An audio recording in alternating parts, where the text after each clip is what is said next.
Hello and welcome back to Property Insight. My name is Mark Ashworth. And I'm Neil Harding, and on today's video we're going to be talking about floating charges that some buy-to-let mortgage lenders want to insert into their offer terms.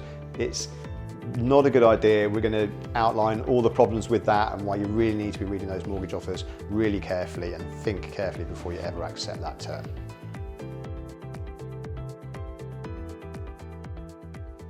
Well, Neil, this sounds absolutely fascinating. Doesn't it? Yeah. So I think this is definitely one of the video's subject areas that is not that exciting. Yeah, it's I not mean, that sexy, but it's important. If you've never ever been affected by floating charges, then you'll just think this is probably the most boring video you'll ever watch. However, having said that, banks can introduce floating charges on your company without you really knowing, because you've really got to read the detail for it to become apparent, and sometimes you don't know until it's too late.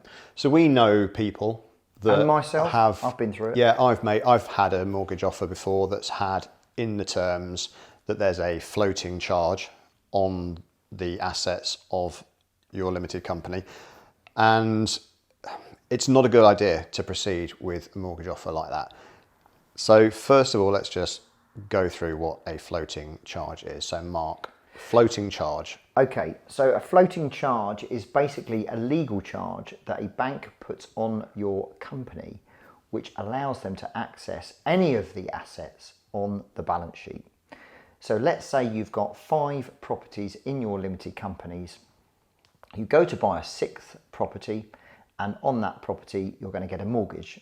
And on the mortgage, the lender inflicts a floating charge on your company, which basically then allows that bank to, let's say, have access to the other properties or all assets on your balance sheet on the company that you already own.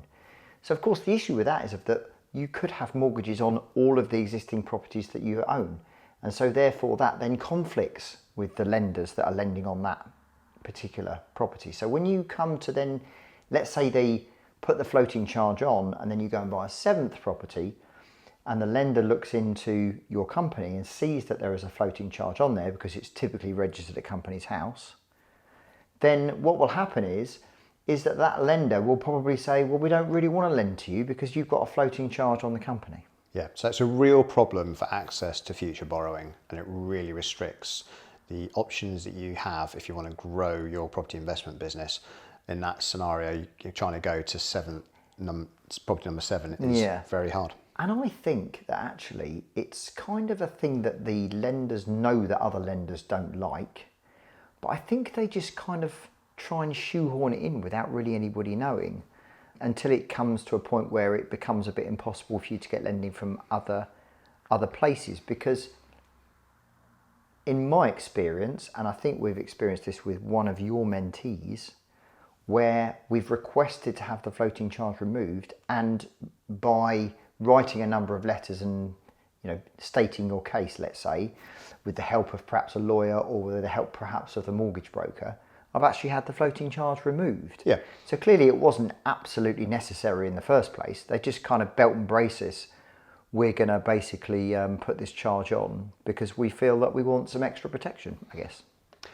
It's really one of many reasons why it's so important to read every clause of the mortgage offer in front of you. Don't just skim read it, actually read it properly and look out for this in case it's there. And if it is, ask for it to be removed in the first place, which is way easier.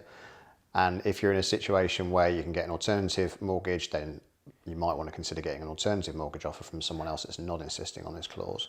So the best advice that I can give you is that when you get that mortgage offer, or when you get the details through, the terms and conditions through from the lender, is that you upload it to ChatGPT and you say to ChatGPT, does this mortgage have a floating charge or a debenture on my limited company if I were to take out this mortgage? And ChatGPT will read through the document for you and give you the answer. Yeah. If you're in a situation where you already have a mortgage and you've just discovered that this is now a problem, speak to your mortgage broker, speak to your lender if you don't have a broker, and ask them if it can be removed. Use your solicitor to help you. And it's often possible, not always. If it's not possible for it to be removed, then typically your one remaining option is to clear the debt. Clear the debt however you can. Or just hang it out until the end of the term that you've got the discount period on, and then just remortgage with a new lender. Or you could try remortgaging with a new product, but state that you don't want the floating charge taken off. But yeah, there just can be just an administrative pain in the backside, quite frankly. So we hope that's been insightful. Thank you for watching, and please do comment, like, and subscribe to the channel. And we look forward to seeing you next time.